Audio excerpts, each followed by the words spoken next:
অসময়ে আম গাছে আম হয়েছে, দেখো এগুলো সব হচ্ছে একদম কাঁচা, এত নিচে ঝুলে পড়ে যাচ্ছিলো বলে এখানে ঠেক দেওয়া হয়েছে। এই দেখো কত সুন্দর আম হয়েছে, অনেকগুলো হয়েছে। ওই পাশে একটা ঝুলছে, আর এই যে এইখানে উপরে, আর ওই দিকে দেখো ছোট ছোট ছোট ছোট হয়েছে, কি সুন্দর হয়েছে বাবা। এখান থেকে দুটো আম সকালবেলায় দেখছি পড়ে গেছে, তুলেছি আজকে মোরল মাছ দিয়ে কাঁচা আমের টক বানাবো। আর এই আমটা তো কতটা বড় হয়েছে, এই যে এই আমটা, এটা বড়, ওই দিকে ওইখানে হয়েছে। আর এই গাছের আমটা আমরা তোলা হয়ে গেছে, এখানে একটা ছিল মনে হচ্ছে পড়ে, না এখনও আছে। গাছের সাইজটা দেখো বন্ধুরা কত ছোট, অথচ এই গাছটাতে মিনিমাম 10টা না 12টার মতন আম হয়েছিল, এখন একটা আছে। এটা কি মিষ্টি, এটা পেকে যাবে, কিন্তু ওগুলো হচ্ছে কাঁচা এখন। এই দুটো গাছ আসলে 12 মাসই আম হয় আর কি। এই দুটো গাছ সাইজ কিন্তু বিশাল একটা বড় নয়, দূর থেকে দেখলে বুঝতে পারবে তোমরা, ছোট। এটা একটু বড় আর এটা একদমই ছোট, তাতেও কিন্তু অনেক আম হয়, অনেক। আর এই যে আমাদের সকালবেলায় বাগানের পরিবেশটা দেখো কত সুন্দর, কি ভালো লাগছে তাই না? আর আমাদের একদম বাগান লাগোয়া বাড়ি, এই যে আমার বাড়ি, ছোট্ট বাড়ি, আর তার সাথে এই যে কি সুন্দর। সকালে না বাগানে এলেই মনটা ভরে যায়, কি সুন্দর কত গাছ। এই সময়টা আমগুলো সব পাড়া হয়ে গেছে, আর এখন বাগানে আছে বলতে এই যে লেবু, গন্ধরাজ লেবু হয়েছে, এই যে হয়ে হয়ে আছে, এই যে এই যে এই যে। আজকে যে রেসিপিগুলো করব অবশ্যই পরবর্তী ভিডিওতে শেয়ার করব।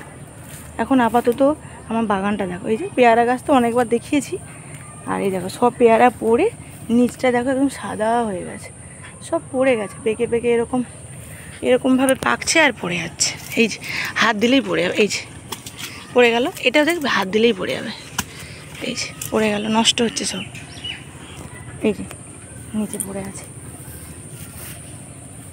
আর আবার দেখো এই যে সবেদা গাছগুলোতে কি ভালো ফুল ধরেছে, ফুলও ধরেছে একটাতে, আর ছোট ছোট করে এই যে সবেদাও হয়েছে, কি সুন্দর তাই না?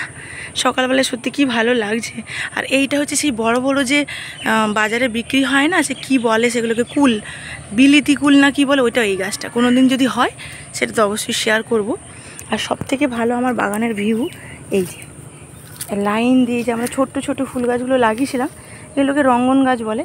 তো দেখো কেমন করে ফুল ধরে, আর একদম আমার বাড়ির পাশে দেখো চাষ হয়েছে জমিতে, ফসলে জমিতে ছোট ছোট ধান লাগানো হয়ে গেছে গাছ, এই যে বুঝতেই পারছো একদম, এই যে নেটটার পরেটাতে।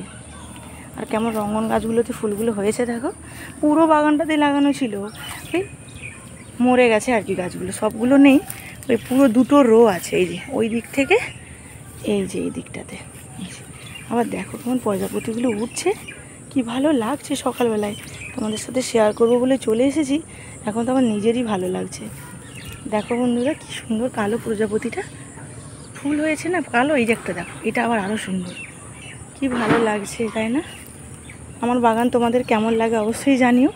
একদম বাগানের মুখে আমাদের বাড়িয়েছি, চতুর্দিকে এটা একটা বাগান। পরবর্তী ভিডিওতে আমাদের আরও দুটো বাগান আছে, সেটা আমি শেয়ার করবো। সেই দিকটাতে শুধু কলা গাছই দেখতে পাবে, কলা গাছ আর পেঁপে গাছ। আর এইদিকেও কলা বাগান একটা ওই দিকটাতে আছে, এগুলো হচ্ছে কাঁঠালি কলার গাছ, অনেকবার আমি তুলেছি, আপাতত এখন হয়নি। এই যে অনেকটা এরিয়া কিছুটা শেয়ার করলাম, ওর ওই দিকে আরও বাগান আছে, কাঁঠাল গাছ আছে, পেঁপে গাছ আছে, আরও অনেক গাছ আছে। আপাতত এইটুকুই, চলো টাটা বন্ধুরা, সবাইকে শুভ সকাল, ভালো থেকো। আজকের ভিডিওটা তোমাদের কেমন লাগলো জানিও, চলো টাটা। আর হ্যাঁ, টাটা করার আগে বলে দিই, এই যে দেখো কলমি শাকগুলো সব নষ্ট হচ্ছে, খাওয়া হয় না, এই যে সব পোকা লেগে গেছে, এগুলো সব কলমি শাক দেওয়া হয়েছিল, এগুলো কেটে নিতে বলেছি মাকে, কেটে হচ্ছে গরুকে দিয়ে দিতে বলেছি, তারপর আবার ছোটো ছোটো করে বেরোবে। চলো।